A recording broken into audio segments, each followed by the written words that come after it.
Calvi, 6 minutes pour trancher.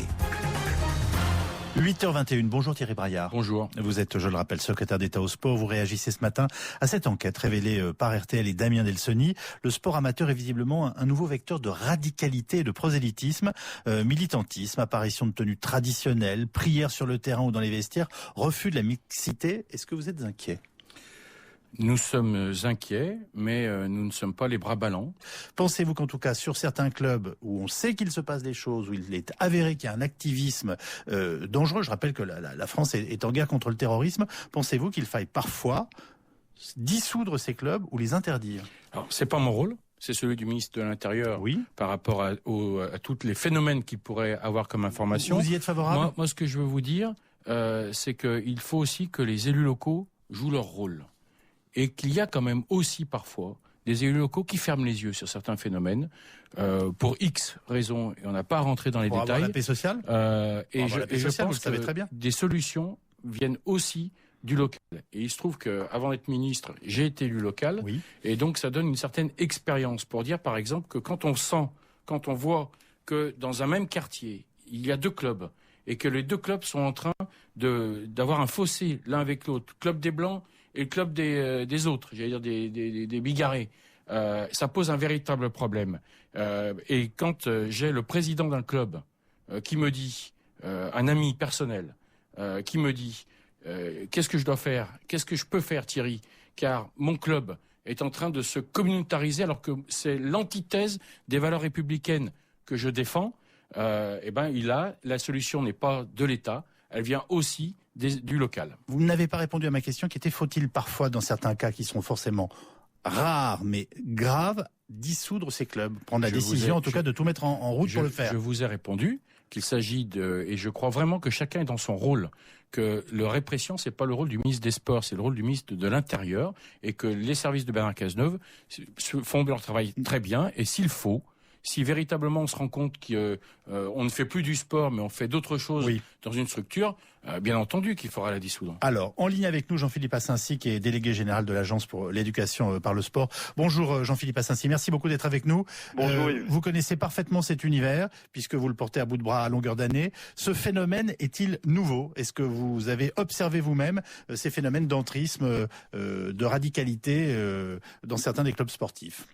Non, malheureusement, il est pas nouveau. Je me souviens qu'en 2001, on avait eu vent d'une histoire semblable au Lutteur Club de Tourcoing. Et justement, c'est très juste ce que dit Monsieur le Ministre. C'est vraiment aux collectivités locales, à la fois de faire de la médiation et de régler, d'accompagner ces clubs. Au Lutteur Club de Tourcoing, il y avait un éducateur qui souhaitait, pour être très concret, faire la prière à des jeunes. Cet éducateur était en réseau avec d'autres clubs, d'autres structures. Il faut absolument, quand on détecte ça, être extrêmement ferme. Mais il faut dire qu'aujourd'hui, on a des Les problèmes. élus locaux ont peur, Jean-Philippe Assincy ? Les élus locaux sont peut-être pas assez présents, sont peut-être pas assez vigilants sur des pratiques nouvelles. Je pense par exemple à tout ce qui est boxe thaï, à tout ce qui est MMA, qui est d'ailleurs interdit par le ministère des Sports. Aujourd'hui, ce sont des structures qui se développent et qui peuvent effectivement faire du prosélytisme religieux. Est-ce que vous pensez qu'il faut alerter plus fortement les autorités et les dirigeants de fédérations quand sur le plan local on voit des choses de ce type ?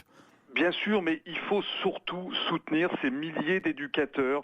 Aujourd'hui, il y a des milliers d'éducateurs qui font un travail énorme de lien social, de respect des différences, etc. Oui. Il faut les équiper et il faut donner la possibilité à ces gens-là de se mettre en réseau. Vous savez, dans ces clubs, certains éducateurs subissent des pressions énormes. J'ai entendu ça, j'ai des remontées du terrain où effectivement, il y a maintenant des gens qui arrivent dans des clubs et qui souhaitent imposer, qui font du prosélytisme religieux. Donc il faut soutenir et dire qu'un club de sport, ça sert à éduquer, ça sert à développer du lien. Et peut-être qu'aujourd'hui, ces éducateurs sont en manque d'outils, sont en manque de soutien. Thierry Braillard ? Oui, bonjour Jean-Philippe.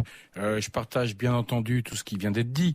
C'est la raison pour laquelle aussi dans le plan citoyen du sport, nous avons mis en place un plan pour toutes les fédérations sportives.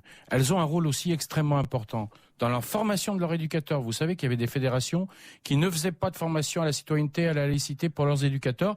Et puis sur le rôle aussi d'information et j'allais dire de signalement. Il y a quand même des districts par exemple, parlons du foot, puisque c'était la question, qui ne jouent pas leur rôle lorsqu'il y a des signalements aussi concernant des faits de prosélytisme. Alors c'est la dernière question que je voulais vous poser, c'est qu'est-ce qu'on fait quand il y a une prière et qui met en retard, par exemple, 5 minutes le démarrage du match qui doit avoir lieu ? On annule le match ? Il faut oser faire des choses comme ça. Il y a des règlements que dans ces cas-là, oui, l'équipe qui n'est pas à l'heure sur le terrain, l'arbitre doit déclarer forfait. Et on a la preuve maintenant qu'on ne les respecte pas, ces règlements. Le problème, c'est qu'il faut qu'à un moment donné, chacun joue son rôle d'information.